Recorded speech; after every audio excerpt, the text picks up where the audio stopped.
इस समय आप लोग देख रहे होंगे कि मराठा आरक्षण, मराठा रिजर्वेशन का मुद्दा काफ़ी चर्चा में बना हुआ है। तो इसके पीछे की पूरी कहानी क्या है, इसके बारे में एक सामान्य जानकारी हम लोग देखते हैं। अभी तक इसमें क्या क्या हुआ है उस पर भी हम लोग बात कर लेंगे।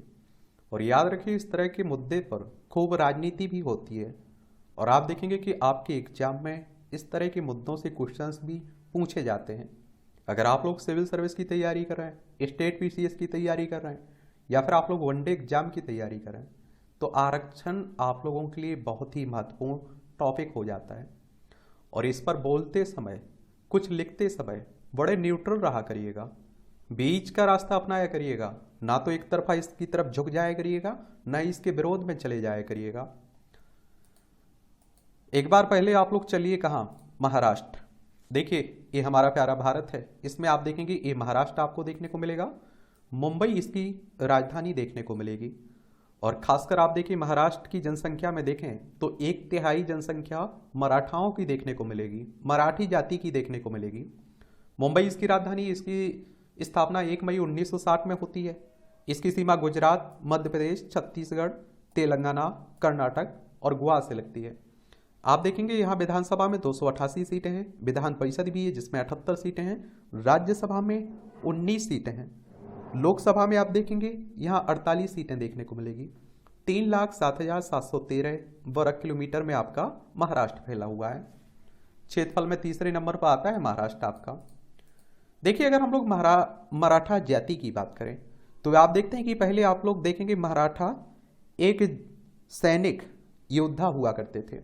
और वर्तमान में आप देखिए, मराठा जातियों का एक समूह है जिसमें किसान और जमींदारों के अलावा अन्य व्यक्ति भी शामिल हैं, जो राज्य की आबादी का लगभग 33% है।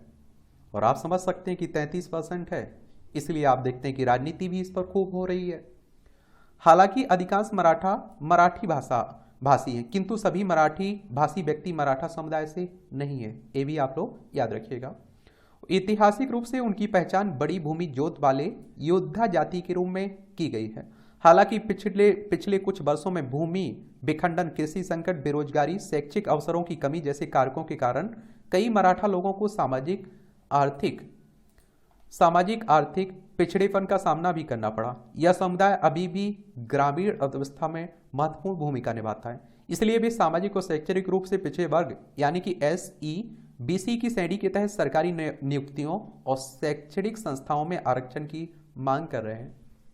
यानी कि एक शिक्षा में और नौकरियों में आरक्षण की मांग कर रहे हैं कि हमें आरक्षण दीजिए, क्योंकि आप देखेंगे शिक्षा में और नौकरियों में पिछड़े देखने को मिलेंगे। और देखिए, आरक्षण कहने का, रिजर्वेशन कहने का सीधा सा मतलब होता है कि मान लीजिए कहीं 100 जगह निकली हुई हैं, 100 पद निकले हुए हैं, अगर 20 पद वहां आरक्षित हो जाते हैं तो उसी जाति के लोग वहां सेलेक्ट हो पाएंगे। समझ रहे हैं आप लोग। और देखिए, आप लोगों ने रिजर्वेशन करवाया होगा बस में, ट्रेन में, कहीं और, तो आप देखते हैं कि आपकी सीट आरक्षित हो जाती है। समझ रहे हैं, तो वही रिजर्वेशन है। मराठा आरक्षण की मांग की स्थिति की बात करें तो 2017 में सेवानिवृत्त न्यायाधीश NG गायकवाड़ की अध्यक्षता वाले 11 सदस्यीय आयोग ने सिफारिश की कि मराठाओं को सामाजिक और शैक्षणिक रूप से पिछड़े वर्ग SEBC के तहत आरक्षण दिया जाना चाहिए। ये आप देखेंगे 1990 के करीब से मांग होने लगी थी मराठा आरक्षण की, लेकिन कोई उसमें ज़्यादा प्रगति नहीं हो पाई। 2018 में महाराष्ट्र विधानसभा ने मराठा समुदाय के लिए 16% आरक्षण का प्रस्ताव वाला विधेयक पारित किया था। और आप देखते हैं कि जब तक कोई विधान परिषद में कोई प्रस्ताव रहता है तो उसे आप लोग विधेयक कहते हैं, बिल कहते हैं। जैसे ही आपका विधान परिषद से पास होता है और आप देखते हैं कि उस पर राज्यपाल की सहमति मिलती है, वो कानून बन जाता है, अधिनियम बन जाता है। 2018 में आप देखिए, बॉम्बे उच्च न्यायालय ने आरक्षण को बरकरार रखते हुए कहा इसे 16% के बजाय शिक्षा में 12 और नौकरियों में 13% किया जाना चाहिए। बॉम्बे हाईकोर्ट ने रद्द नहीं किया, उसने कहा नहीं, आप देखेंगे इसे 12% शिक्षा में रखिए, नौकरियों में 13% रखिए। फिर आप देखते हैं कि 2020 में भारत के सर्वोच्च न्यायालय ने इसके कार्यान्वयन पर रोक लगा दी, क्योंकि ये मामला सुप्रीम कोर्ट में चला गया। मामले को एक बड़ी पीठ के लिए भारत के मुख्य न्यायाधीश के पास भेज दिया गया था। और सुप्रीम कोर्ट की बात करें तो आप देखेंगे हमारी सर्वोच्च अदालत की बात हो रही है। संविधान के अनुच्छेद 124 के तहत सुप्रीम कोर्ट की स्थापना की बात की गई है। 28 जनवरी 1950 में स्थापना हुई थी। इसमें अब देखते हैं न्यायाधीश रहते हैं, उनकी सेवानिवृत्ति की उम्र 65 साल रखी गई है। फिर आप देखते हैं कि 2021 में सर्वोच्च न्यायालय ने वर्ष 1992 में निर्धारित कुल आरक्षण पर 50% की सीमा का हवाला देते हुए 2021 में मराठा आरक्षण को रद्द कर दिया था। इंदिरा साहनी का मामला सुने होंगे आप लोग। इसमें आप देखिए 50% की सीमा तय की गई थी कि 50% आरक्षित सीटें कर सकते हैं आप, इससे मत करिए ज़्यादा। और 12% और 13% क्रमशः शिक्षा और नौकरियों में मराठा आरक्षण की ने कुल आरक्षण सीमा को क्रमशः 64 और 65% तक कर बढ़ा दिया था। ये 50% से अधिक था। इंदिरा साहनी के फैसले 1992 में सर्वोच्च न्यायालय ने स्पष्ट रूप से कहा था कि आरक्षण की सीमा 50% होगी। केवल कुछ असामान्य और असाधारण स्थितियों में दूर दराज के क्षेत्रों की आबादी को मुख्य धारा में लाने के लिए आरक्षण में 50% की छूट दी जा सकती है। किसमें? असाधारण असामान्य स्थितियों में। सर्वोच्च न्यायालय ने कहा कि महाराष्ट्र में राज्य सरकार द्वारा सीमा का उल्लंघन करने की कोई असाधारण परिस्थिति या असाधारण स्थिति नहीं है, इसलिए इसे रद्द किया जा रहा है। और इसके अलावा न्यायालय ने फैसला सुनाया कि राज्य के पास किसी समुदाय को सामाजिक आर्थिक रूप से पिछड़े का दर्जा देने का कोई अधिकार नहीं है। न्यायालय के अनुसार केवल राष्ट्रपति ही सामाजिक और पिछड़े वर्गों की केंद्रीय सूची में बदलाव कर सकता है, राज्य केवल सुझाव दे सकता है इस पर।